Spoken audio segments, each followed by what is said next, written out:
6వ తారీఖున మార్నింగ్ 9:25 మధ్యలో 273 ఐఫోన్స్, తర్వాత వాటి పరికరాలు అంతా కలిపి ఒక 373 ఐటమ్స్ మనకు Ingram Micro India private limited warehouse అని ఒకటి ఎన్కేపాడులో ఉంది.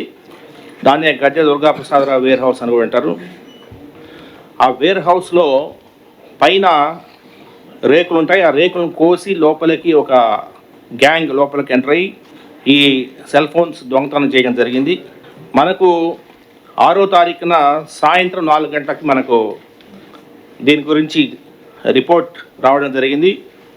అంటే 5 midnight ఎప్పుడైతే వాళ్ళు చూసుకొని కొద్దిగా లేట్ అయ్యి 6వ తేదీ ఈవినింగ్ 4 గంటలకి వారు మనకి చెప్పడం జరిగింది, రిపోర్ట్ చేయడం జరిగింది. సో దాని మేరకు చాలా టీమ్స్ ఏర్పాటు చేసి, ఇది ఒక క్లాసిక్ కేసు ఇది.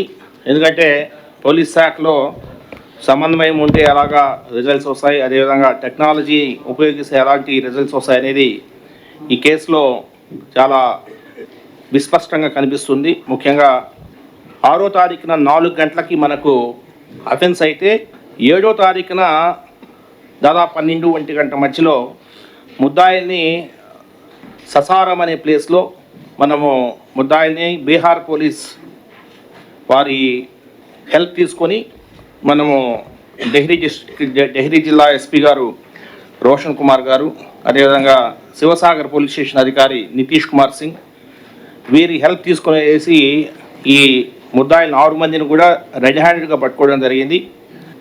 వాస్తవానికి ఆ రోజు రాత్రంతా కూడా డీసీపీ ఈస్ట్ గౌతమి సాలి గారు, అదేవిధంగా డీసీపీ క్రైమ్స్ తిరుమలేశ్ రెడ్డి గారు మొత్తం టోటల్ ఒరిస్సా, జార్ఖండ్, బీహార్, ఉత్తరప్రదేశ్ అధికారులతో కంటిన్యూస్గా వారితో మాట్లాడుతూ midnight వాస్తవానికి డీజీపీ గారు కూడా ఆ రోజు వారు కూడా మేల్కొని ఉన్నారు.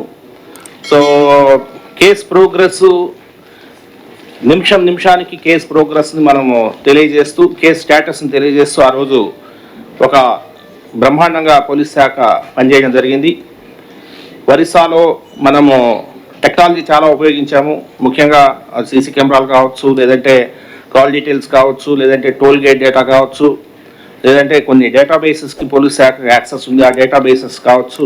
మొత్తం మీద ఒక చిన్న క్లూని పట్టుకొని మనము చాలా పెద్ద రికవరీ చేయడం జరిగింది. ఈ మధ్యన మీరు చూస్తే సురక్ష అనే కార్యక్రమం మనం చేపట్టాం. ఈ రోజు వరకు దాదాపు 1050 కెమెరాస్ ఇన్స్టాల్ చేసి మనము వాటి ద్వారా పర్యవేక్షిస్తున్నాము. చాలా అద్భుతమైన ఫలితాలు వస్తున్నాయి.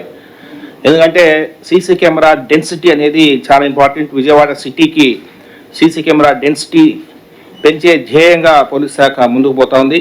ఇందులో గత 2025లో జనవరి 1 నుంచి చాలా అఫెన్సెస్ జరిగాయి.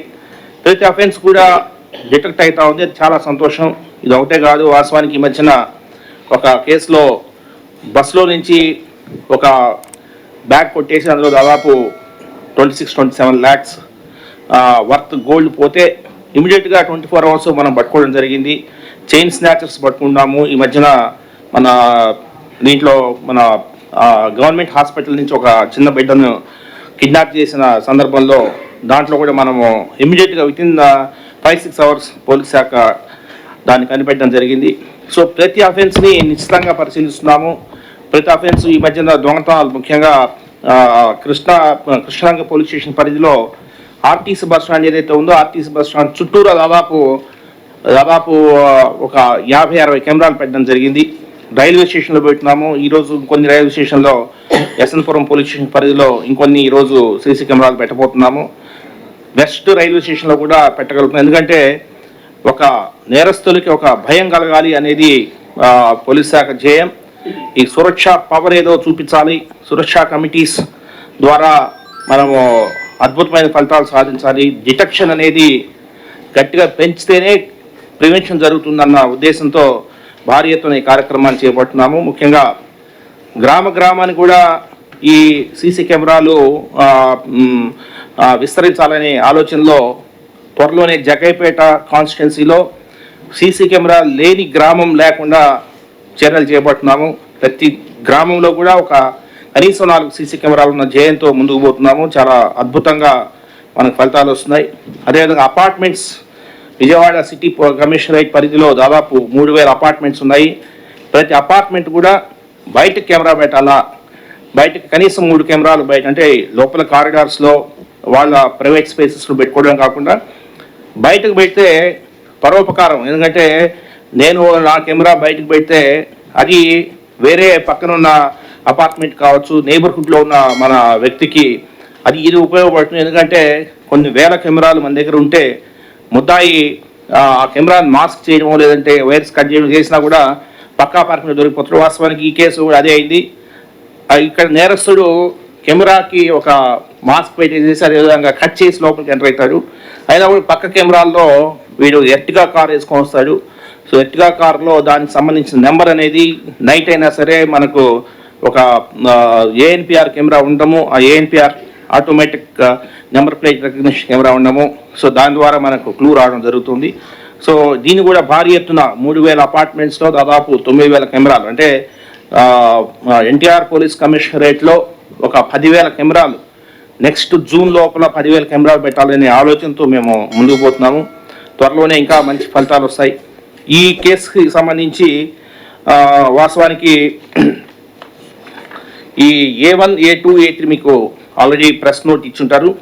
ఇందులో దీప్ చంద్ర ప్రజాపతి అనేవాడు A1, తర్వాత A2, A3 కూడా ఇంపార్టెంట్ రోల్ ప్లే చేశారు. మాయా జయప్రకాష్ పటేల్, సునీల్ కుమార్ సరోజ్, బ్రిజేష్ కుమార్ ఉగ్రా, మహేష్ కుమార్, మిథిలేష్ కుమార్, సురేంద్ర కుమార్ పటేల్ అనే 6 మందిని ముద్దాయిల్ని మనం అరెస్ట్ చేయడం జరిగింది. ఒక 2 hours కానీ మనము లేట్ అయితే వీళ్ళు నేపాల్ అమ్మేస్తారు. ఇటువంటి కేసెస్ వాళ్ళు గోడౌన్స్ ఒక వ్యక్తి ఉన్నాడు, రంజిత్ అనే ఒక వ్యక్తి ఉన్నాడు. ఆ రంజిత్ అనే వ్యక్తి దేశంలో ఉన్న అన్ని సెల్ ఫోన్ గోడౌన్స్ ఏదైతే ఉన్నాయో వాటి లొకేషన్స్ తీసుకొని అతన్ని వీళ్ళకి డేటా ఇవ్వడము. ఇట్లా వేర్ హౌస్ ఒకటి ఉంది, మన ఇది గోడౌన్ ఇప్పుడు